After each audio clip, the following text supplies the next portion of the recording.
Welcome back to the YouTube channel. I'm here with Grant Horvat. Good to see you again. Thanks for having me, Tim. Yep, we literally just finished up a match, and let's just say the wedge game was on point. Roll the clip. Oh boy. Oh, see, look out! I can't not through the wedges. I just couldn't hit a wedge that day, okay? Just chill. No, it was not. No, not at all, Grant. So you are going to hopefully help me fix that right now? Yeah, we're going to have to start somewhere. So yeah. I think you sculled 4 wedge shots. They were varying from 100 yards to, okay, let's say 3. The match didn't make it long enough to Yeah, get to they were 4. varying from 100 yards to 60 yards. So what we did is we cut that in half to 85 yards. That's where we're at right now. So we're going to work on the wedges today and try and help him out because he was sculling them. Yeah. So there was one common thing. It's not really, there was no chunks. So he's actually catching the upper half of the golf ball every single time. We're obviously going to need to work on low point control. Yes. So whether that's weight, whether that's backswing, we're going to have to work on low point. What club do you have? It's a 56. Okay. Yep.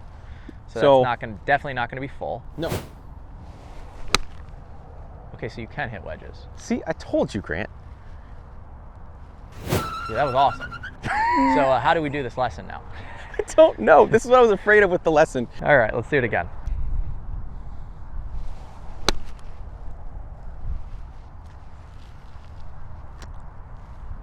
That's nice. Okay. It's okay. Really good again. So were there any thoughts that were going through your brain when we were filming? So when we were filming, I think I just got tight and I didn't commit down and through. Okay. I just got like a little lifty. Okay. And I think my miss with wedges is that I tend to get my hands just kind of go like this. Okay. See, that's close to the miss. That's the miss. That one was thin, but I just thinned it even worse before. Yeah, it's still. So you're thinning it still. Yep. I like your backswing and everything. Where is your weight? I'm curious because when I'm hitting a shot like this, I would say 70% of my weight is left. Yeah. And I try and maintain it on my left side just to control my low point. Even on the takeaway? Everything. Yeah. It probably carries over from my full swing where I kind of do this. Yeah, we don't want a huge shift in our weight. So 70% on your left. There we go. Now keep it there, and we want to control that low point. There we go. So that low point should never change. We're not making a huge shift in a wedge swing. Okay, that's good. That's fine. A hair thin, but it's going to work out. Nice. Very nice. That was really, really cool. I don't know how you just did that. It was like a half thin shot, but it worked out perfect and spun up there. Yeah. Do that again. So weight left. Yep. Now I would like to just maintain it on your left side and now swing around that left foot. Okay, good. Good. Nice shot. Oh my gosh, dude. That is weird. Like what I'm watching, it's like 1, 2, 3, spin. Yeah. So what I think was happening on the course, which this goes for a lot of golfers out there, when I'm hitting a full swing, whether it's my driver or like an 8-iron or a 7-iron, I'm gonna start probably 60% left, 40% right. And then when I go back, I'm gonna shift a little bit into my right to create a little bit more power.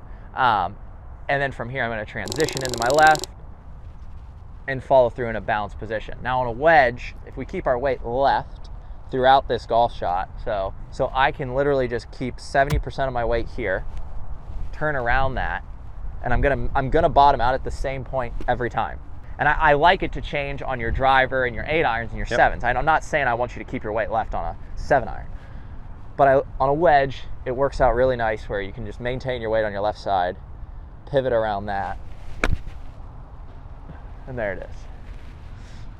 I might go in a little long, but at least we're going to control the low point every time. Hit one more here. As you're saying that, I know that for me, because I tend to swing hard in general, right? And your backswing got very long on those wedge shots on the course. And my I have a lot of move back with my driver swing with everything else. So I get on the wedges, and even if it doesn't feel like I'm going to end up. And that's what I actually said that to one of the guys. I said, when you hit that wedge shot on the first hole, after you hit that drive right down the middle, you swung at your wedge just like your driver. I mean, you took a full swing here, full transition, full load, and you sculled it, and you hit the upper half of the ball. So I think just toning this down, keeping your weight left, and maintaining that low point. Just pivot around the left foot. There. Feel that? Oh yeah. You're not. No, it's such a better swing. It's almost always for me something small like that. Yeah. Where I'm like, man, I feel I can't hit the ball, and it's like, hey, just weight just more that. left to start, because like yeah, if you think about it, if you transition and you move this way, your low point changes. So now you have to get back. Yeah. If you keep it there, I almost feel like I pivot around this foot. Yeah. So it's like that never changes. It's always going to return right there every single time. If I keep my weight here, if I'm not moving either way, I'm keeping it on my left, it's going to return every single time. The club is going to return at the same point. Yeah. So you eliminate the skull and all that. I feel like we should have maybe done this before the round, and it might have a little gone too late further. Now. Yeah, if you guys have not checked out that video, make sure we'll link in the description. Yeah, you might want to check it out. I wouldn't watch it if you're struggling with your wedges, because it might put you in a dark place. But I did hit some good drives. There might want to be maybe should be like a warning on the video. Viewer discretion is advised. Like, for those of you out there that struggle with your wedges, like, don't watch this. Or all right, thanks for watching. See you in the next one. All right.